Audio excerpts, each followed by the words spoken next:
Hello everyone and welcome back to target NTUGC net.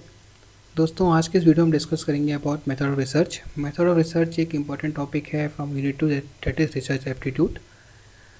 Method of research हम इस video में बहुत जल्दी कवर करेंगे। छोटा टॉपिक है, ज़्यादा बड़ा टॉपिक है नहीं और ज़्यादा कुछ इसमें समझने का भी नहीं है। बहुत ईजी टॉपिक है, आप लोग थोड़ा सा पढ़ेंगे इसको तो आप बहुत अच्छे से इसको समझ जाएंगे। तो इस टॉपिक को आप ईजी टॉपिक में रखिए अपने, थोड़ा सा इस वीडियो से समझिए। उसके बाद थोड़ा सा आप स्टडी मटेरियल पढ़ लीजिएगा, कुछ क्वेश्चंस देख लीजिएगा पुराने, आपके टॉपिक बिल्कुल अच्छे से तैयार हो जाएगा। तो इसमें आपको बाद में प्रॉब्लम कभी नहीं आएगी। तो इस वीडियो को ध्यान से सुनिएगा और इस टॉपिक को जल्दी से तैयार कर लीजिएगा। ये आपका एक दिन का टॉपिक है मुश्किल से। पर उससे पहले आई एम सॉरी कि वीडियो बहुत टाइम के बाद आया है, काफ़ी लंबा गैप हो गया है पिछली वीडियो और इस वीडियो में। मैंने आपसे कुछ पुरानी वीडियो में कहा था कि मैं रेगुलरली वीडियो लेके आऊँगा, बट वो पॉसिबल नहीं हो पा रहा है। उसमें गलती आपकी भी है और मेरी भी है, दोनों की है। कई बार मैं थोड़ा सा बिज़ी हो जाता हूँ, साथ साथ आप लोग का जितना सा इंटरेक्शन कभी अपने चैनल पर दिखा नहीं, तो मुझे लगा पता नहीं कितने लोग देखते होंगे मेरी वीडियोज़ को। बट हाँ, कुछ कमेंट्स आए अभी हाल ही में, कुछ लोगों ने काफ़ी पॉजिटिव कमेंट दिए कि सर आपकी वीडियो नहीं आ रही है लेके आइए। तो मैं फिर पूरी कोशिश करूँगा, अगर कुछ लोग चाहते हैं तो 2-4 लोग भी हो तो मेरे लिए प्रॉब्लम नहीं है। मैं सब उनके लिए ही काम करने की भी कोशिश करूँगा। मैं चाहूँगा कि फ्री एजुकेशन जितनी मैं दे सकूँ, जितना मैं कर सकूँ मैं करूँगा। तो चलिए टाइम वेस्ट नहीं करते हैं, चलो वीडियो को स्टार्ट करते हैं। तो देखिए, मेथड ऑफ रिसर्च क्या होता है। मेथड ऑफ रिसर्च एक स्पेसिफिक प्रोसीजर्स है, स्पेसिफिक सेट ऑफ गाइडलाइंस हैं कि किस तरीके से डेटा को हम कलेक्ट करेंगे, किस तरीके से डेटा को हम एनालाइज करेंगे। ये एक इंटीग्रल पार्ट है रिसर्च डिज़ाइन का, एक इम्पॉर्टेंट पार्ट है। इसमें 2 की डिसीजंस आपको लेने होते हैं जब अपनी प्लानिंग को, मेथडोलॉजी के प्लान्स को आप कर रहे होते हैं, अपने मेथड्स को प्लान कर रहे होते हैं। तो अब 2 डिसीजन आप लेते हैं। सबसे पहले कि आप डेटा कैसे कलेक्ट करेंगे अपने रिसर्च के लिए। डेटा कलेक्ट करने के लिए आपको पता होना चाहिए डेटा आपका किस टाइप का होगा। तो डेटा के ऊपर में भी अलग वीडियो लेके आएंगे, इसमें ज़्यादा डेटा को हम डिस्कस नहीं करेंगे। यानी कि क्वालिटेटिव डेटा या क्वान्टिटेटिव डेटा आपका होगा। क्वालिटेटिव मतलब जिसमें कोई स्पेसिफिक नंबर ना हो, कोई स्पेसिफिक अमाउंट ना हो जिसका, वो होता है क्वालिटेटिव डेटा। यानी कि जैसे मान लीजिए स्ट्रेस हाई लो मीडियम हो सकता है, but stress 2 kilo stress 5 kilo stress ये नहीं हो सकता है, जो कि वर्ड फॉर्म में वो होता है क्वालिटेटिव डेटा। या फिर नंबर फॉर्म में वो क्वान्टिटेटिव डेटा हो गया। नंबर फॉर्म मतलब 1 किलो 2 किलो सेंटीमीटर में, किलोमीटर में या किसी स्पेसिफिक यूनिट में, तो वो होता है क्वान्टिटेटिव डेटा। फिर प्राइमरी या सेकेंडरी डेटा है आपका, डिस्क्रिप्टिव एक्सपेरिमेंटल डेटा है। तो डेटा के ऊपर अब डिपेंड भी करता है कि उसको कलेक्ट कैसे करना है। तो ये आप डिज़ाइन करेंगे रिसर्च के मेथड में। साथ ही साथ सेकंड जो इम्पोर्टेंट फैक्टर होगा वो एनालाइज द डेटा, मतलब डेटा को एनालाइज कैसे करेंगे। मान लीजिए क्वान्टिटेटिव डेटा है तो आप स्टैट्स के थ्रू उसको एनालाइज कर लेंगे, स्टैट्स लगाएंगे, आप रिलेशनशिप बिटवीन वेरिएबल करेंगे। अलग अलग टेस्ट होते हैं स्टैटिस्टिक्स में, वो आप यूज़ करेंगे, जिनके बारे में शायद हम बाद में बात भी करें कभी। फिर क्वालिटेटिव डेटा के अंदर आप थीमेटिक एनालिसिस करेंगे, अलग अलग पैटर्न्स को समझेंगे, अलग अलग मीनिंग उससे डिकोड करेंगे। तो ये सारी मेथडोलॉजी है, एनालिसिस करने का तरीका है, जो अलग अलग रिसर्च में, अलग अलग टाइप की रिसर्च में अलग अलग तरीके से यूज़ होता है। तो इसी को डिफाइन करता है हमारा रिसर्च मेथड्स, यानी मेथड ऑफ रिसर्च किस तरीके से रिसर्च के अंदर डेटा कलेक्ट होगा, कैसे एनालाइज होगा। तो यही है मेथड ऑफ रिसर्च। तो जो आपको टाइप्स इसके पढ़ने हैं वो 5 पढ़ने हैं, जो आपके सिलेबस में दिए हुए, नेट के सिलेबस में 5 टाइप्स एग्जैक्टली लिखे हुए दिए गए हैं, जो कि हैं experimental, descriptive, historical, qualitative and quantitative. ये आपको पढ़ने हैं 5 टाइप्स, इसके अलावा आपको नहीं पढ़ना है कुछ। इन 5 टाइप को तैयार कीजिएगा, आपका टॉपिक तैयार हो जाएगा। तो एक्सपेरिमेंटल का हम समझते हैं, एक्सपेरिमेंटल क्या है, यानी जिस भी प्रोसेस में आपने खुद इंटरवीन किया है और आपने उसके आउटकम्स को मेज़र किया है। इंटरवीन किया, मान लीजिए एक प्लांट के ऊपर आप एक फर्टिलाइज़र का इफेक्ट देना चाहते हैं, तो उस प्लांट में आपने फर्टिलाइजर्स, अलग अलग प्लांट्स के सैंपल लिए, मतलब अलग अलग प्लांट्स आपने लगाए और उसमें अलग अलग अमाउंट ऑफ फर्टिलाइज़र आपने डाला, यानी कि वो एक एक्सपेरिमेंट आपने रन किया। फिर आपने देखा कि ग्रोथ में चेंज क्या आ रहा है। तो ये हो गया एक एक्सपेरिमेंटल रिसर्च। तो इसका जो वैलिडिटी होगी, रिसर्च ठीक है नहीं है, इसको हम कैसे डिफाइन करेंगे। ये होगा डिफाइन बाय एक्सपेरिमेंटल डिज़ाइन, यानी कि जितना अच्छा एक्सपेरिमेंटल डिज़ाइन होगा उतनी ज़्यादा रिसर्च की वैलिडिटी होगी। तो इसमें जो क्या है, 2 टाइप के वेरिएबल होते हैं, dependent variable and independent variable. अब डिपेंडेंट इंडिपेंडेंट वेरिएबल क्या होता है, मान लीजिए जो वेरिएबल आपके हाथ में है चेंज करने के लिए, तो वो हो गया इंडिपेंडेंट वेरिएबल। और जो वेरिएबल आपके कंट्रोल में नहीं है, जो इंडिपेंडेंट वेरिएबल की वजह से चेंज होगा बाद में, जो आपको मेज़र करना है वो हो जाता है डिपेंडेंट वेरिएबल, जिसकी वजह से जिसको आपको चेंज करना है वो इंडिपेंडेंट और जिसको मेज़र करना है वो डिपेंडेंट। फॉर एग्जांपल जो मैंने अभी आपको फर्टिलाइज़र वाला एग्जांपल दिया, फर्टिलाइज़र वाले एग्जांपल से आप समझिए प्लांट की जो ग्रोथ है वो डिपेंडेंट है किस पे, आपके अमाउंट ऑफ फर्टिलाइज़र पे। यानी फर्टिलाइज़र का अमाउंट जो है वो इंडिपेंडेंट वेरिएबल हो गया, और प्लांट की ग्रोथ जो आप मान लीजिए आप हाइट को मेज़र करते हैं कि इतने फर्टिलाइज़र कितनी हाइट बढ़ेगी प्लांट की, तो वो हाइट जो है प्लांट की वो डिपेंडेंट है, वो डिपेंड कर रही है अमाउंट ऑफ फर्टिलाइज़र पे। तो ये हो गया इंडिपेंडेंट वेरिएबल और डिपेंडेंट वेरिएबल। ये if it is practically and ethically possible, this method is best choice for answering questions about cause and effect। यानी cause and effect के जो questions हैं, यानी किसी चीज़ के चेंज होने पे, कुछ कॉज होने पे क्या इफेक्ट आ रहा है, ऐसे क्वेश्चंस को अगर हमें आंसर करना हो तो उसके लिए experimental method of research best माना जाता है। फिर इसके कुछ प्रोज एंड कॉन डिस्कस कर लेते हैं। प्रोज मतलब अच्छाइयाँ क्या हैं उसकी। पहले तो जो कंपाउंडिंग वेरिएबल्स हैं, जो वेरिएबल्स उसमें इन्वॉल्व हो रहे हैं रिसर्च में, उनके ऊपर आपका बेटर कंट्रोल रहता है। दूसरा कि आप cause and effect relationship establish कर सकते हैं ईजिली। नुकसान क्या है, हो सकता है आप छोटा सा एक एरर करें और आपकी पूरी की पूरी रिसर्च ख़राब हो जाए। एक्सपेरिमेंटल रिसर्च में बहुत बड़ा प्रॉब्लम रहता है कि आप कोई स्टेप भूल गए, कोई स्टेप मिस कर गए, या कुछ मान लीजिए आप कोई केमिकल रिएक्शन के ऊपर काम कर रहे हैं और आप एक केमिकल छोटा डालना भूल गए, आपका पूरा एक्सपेरिमेंट ख़राब हो गया। तो ऐसी यही वजह होती है कि अनएक्सपेक्टेड वेज में आप अपने रिसर्च सब्जेक्ट को इन्फ्लुएंस कर सकते हैं, जो आप नहीं चाहते हो भी कई बार कर देते हैं। और इसमें दूसरा एक एक्सपर्टीज़ बड़ी जो एक्सपर्टीज़ आपको चाहिए होती है, रिसोर्स चाहिए होते हैं, टाइम चाहिए होता है, तो ये थोड़ा सा इसमें डिफ़िकल्टी होती है। डिफ़िकल्टी लेवल एक्सपेरिमेंटल रिसर्च का थोड़ा ज़्यादा होता है। फिर हम बात करें डिस्क्रिप्टिव रिसर्च की।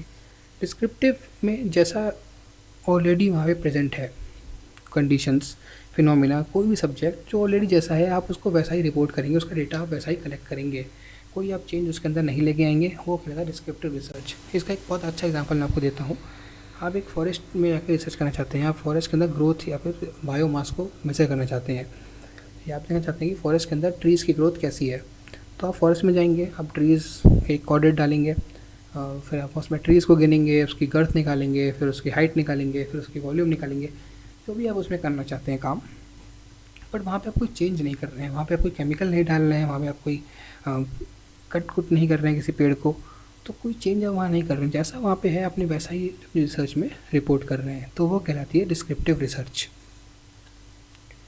तो डिस्क्रिप्टिव रिसर्च जो है आप 4 क्लासेस में डिवाइड कर सकते हैं, जबकि डिस्क्रिप्टिव और नॉर्मेटिव, दूसरा है analytical, third is school survey and fourth is genetic. तो ये 4 तरीके की रिसर्च डिस्क्रिप्टिव में आती है। अब डिस्क्रिप्टिव रिसर्च की जो वैलिडिटी होती है वो डिपेंड करेगी आपकी सैम्पलिंग मेथड, यानी सैम्पलिंग मेथड आपने क्या यूज़ किया है उस पर डिपेंड करेगी आपकी डिस्क्रिप्टिव रिसर्च। आप याद कीजिएगा एक्सपेरिमेंटल रिसर्च जो आपकी डिपेंड कर रही थी वो कर रही थी ऑन द एक्सपेरिमेंटल डिज़ाइन, और ये आपकी डिपेंड करेगी, इसकी वैलिडिटी जो है डिपेंड करेगी वो करेगी ऑन सैम्पलिंग मेथड। तो ये पॉइंट आप याद रखिएगा, कई बार एग्जाम में इस चीज़ को पूछ लेते हैं। इसके प्रोज एंड कौन समझते हैं। इसके जो प्रोज हैं, एक तो कि आप बिना इन्फ्लुएंस करे कोई काम कर रहे हैं तो रिसर्च सब्जेक्ट को आप अच्छे से डिस्क्राइब कर सकते हैं उसको इन्फ्लुएंस करने में ना। दूसरा कि ये ईजी होता है, आप हर कोई इसको एक्सेस कर सकता है, इसके पास रिसोर्सेज कम है, वो भी इस टाइप की रिसर्च को ईजिली कर सकता है। किसी के पास लैब नहीं है, किसी की लैब है तो केमिकल्स अवेलेबल नहीं है, इंस्ट्रूमेंट अवेलेबल नहीं है, तो वो भी रिसर्च को आराम से कर सकता है, क्योंकि इसमें तो आपको जाना है फील्ड में, जैसा डेटा है वो लेके आना है, आपको रिपोर्ट करना है। नुकसान क्या है, वेरिएबल्स पे कंट्रोल नहीं है, हो सकता है कोई पेड़ बहुत बड़ा हो, कोई बहुत छोटा हो, कोई बहुत दूर हो, कोई बहुत पास हो, इन नंबर ऑफ वेरिएबल्स होते हैं, उनमें आपको कोई कंट्रोल नहीं होता, जैसा है आपको वैसा रिपोर्ट करना है। कॉज एंड इफेक्ट रिलेशनशिप यहाँ पे आप इस्टेब्लिश नहीं कर सकते, क्योंकि क्या चेंज किस चीज़ को चेंज करने पे क्या इफेक्ट आ रहा है, ये आप कैसे डिफाइन करेंगे जब आप कोई चेंज कर ही नहीं रहे हैं, जैसा है वैसा आप रिपोर्ट कर रहे हैं। तो ये आपकी डिस्क्रिप्टिव रिसर्च की एक कॉन है या फिर एक बुराई है। हिस्टोरिकल की बात करते हैं। हिस्टोरिकल का मतलब यानी हिस्ट्री में जो चीज़ें घट चुकी हैं उनके बारे में इंफॉर्मेशन कलेक्ट करना और उसे प्रेजेंट के पर्सपेक्टिव से देखना है, इसको कहते हैं हिस्टोरिकल मेथड ऑफ रिसर्च। इसमें क्या है, जो पास्ट में घटनाएं हो चुकी हैं, पुराने पीरियड्स की जो चीज़ें हैं उनके जो फैक्ट्स हैं उनको किस तरीके से कलेक्ट करेंगे, ये हिस्टोरिकल मेथड में डिफाइन रहता है। अब सोर्सेज क्या हो सकते हैं उस इन्फॉर्मेशन के? कोई रिटन रिकॉर्ड हो सकता है, कोई न्यूज़पेपर हो सकता है, कोई डायरी हो सकती है, कोई लेटर हो सकता है, किसी ट्रैवलर का अकाउंट हो सकता है, और कई सारी चीज़ें हो सकती हैं, कोई आर्टिफैक्ट हो सकता है, कोई पुरानी खुदाई में निकली चीज़ हो सकती है। उसके थ्रू हम कई सारे फैक्ट्स को हम डिफाइन करते हैं। मान लीजिए कोई जैसे किसी इंसान की कोई कंकाल निकलता है, वो उसकी हाइट बहुत ज़्यादा निकलती है, तो आप कह सकते हैं कि हाँ, उस टाइम में लोगों की हाइट ज़्यादा हुआ करती थी। तो सोशल रिसर्चर जो होते हैं वो हिस्ट्री को डिफाइन करने के लिए, हिस्टोरिकल इन्फॉर्मेशन को डिफाइन करने के लिए 3 मेजर सोर्सेज पर डिपेंड रहते हैं। तो पहला तो document and various historical sources to which historians have access. Second is material of cultural history and और एनालिटिकल हिस्ट्री। तो कोई भी ऐसा मटेरियल जो कल्चरल हिस्ट्री का हो, एनालिटिकल हिस्ट्री का हो, तो उसके थ्रू डिफाइन करते हैं। And third is personal source of authentic observer and witnesses.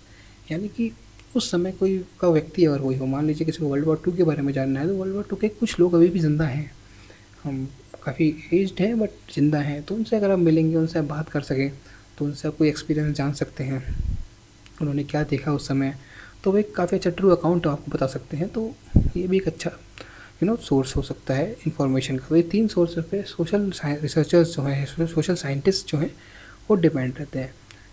फिर हम बात करेंगे क्वालिटेटिव डेटा की, क्वालिटेटिव एनालिसिस की। क्वालिटेटिव एनालिसिस मतलब जहाँ पे अंडरस्टैंड करना होगा आपको वर्ड्स को, आइडियाज़ को या एक्सपीरियंसेस को, वहाँ यूज़ होता है क्वालिटेटिव एनालिसिस। देखिए इसमें डेटा कैसे कलेक्ट होगा? ओपन एंड सर्विस हो सकता है, इंटरव्यू क्वेश्चंस के थ्रू हो सकता है, लिटरेचर रिव्यू के थ्रू हो सकता है, केस स्टडीज़ के थ्रू हो सकता है, या फिर जहाँ टेक्स्ट हो नंबर की जगह। मान लीजिए हम आपसे कहते हैं कि कोई कंपनी अब सर्वे कर रही है कि उसका प्रोडक्ट कैसा है, गुड, बैड या वर्स्ट। 3 कैटेगरी में उसने डिवाइड कर दिया, गुड, बैड या वर्स्ट। अब आपने देखा कि हाँ गुड, इतने % लोगों ने गुड कहा, तो प्रोडक्ट गुड है, पर उसमें कोई नंबर आपने नहीं देने को कहा। किसी ने ऐसा नहीं कहा कि मेरे को 10% गुड लगता है या 50% गुड लगता है, ऐसा कुछ नहीं है। बस आपने गुड, बैड या वर्स्ट आपने उसे ऑप्शन दिया। तो ये क्वालिटेटिव रिसर्च है। यहाँ पर यूज़ होती है नॉन प्रोबेबिलिटी सैम्पलिंग मेथड, यानी कोई प्रोबेबिलिटी यहाँ पर यूज़ नहीं करते हैं। तो ये डिपेंड करती है आपके रिसर्चर के जजमेंट के ऊपर। देखिए इसके अंदर कोई फिक्स नंबर तो है नहीं, तो जो रिसर्चर इसके ऊपर काम कर रहा है, उसका जजमेंट इन चीज़ों में बहुत ही इम्पोर्टेंट होता है। तो उसके इसमें जो चॉइसेस और अजम्पशंस के ऊपर काफ़ी केयरफुल रेस्ट्रिक्शंस रखना पड़ता है रिसर्च करते वक्त, ऐसी क्वालिटेटिव रिसर्च को करते वक्त।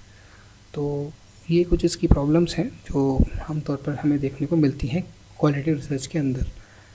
फिर हम बात करते हैं क्वांटिटेटिव रिसर्च की। क्वांटिटेटिव रिसर्च वही है जिसमें नंबर यूज़ हो, जिसमें स्टैटिस्टिक्स यूज़ हो।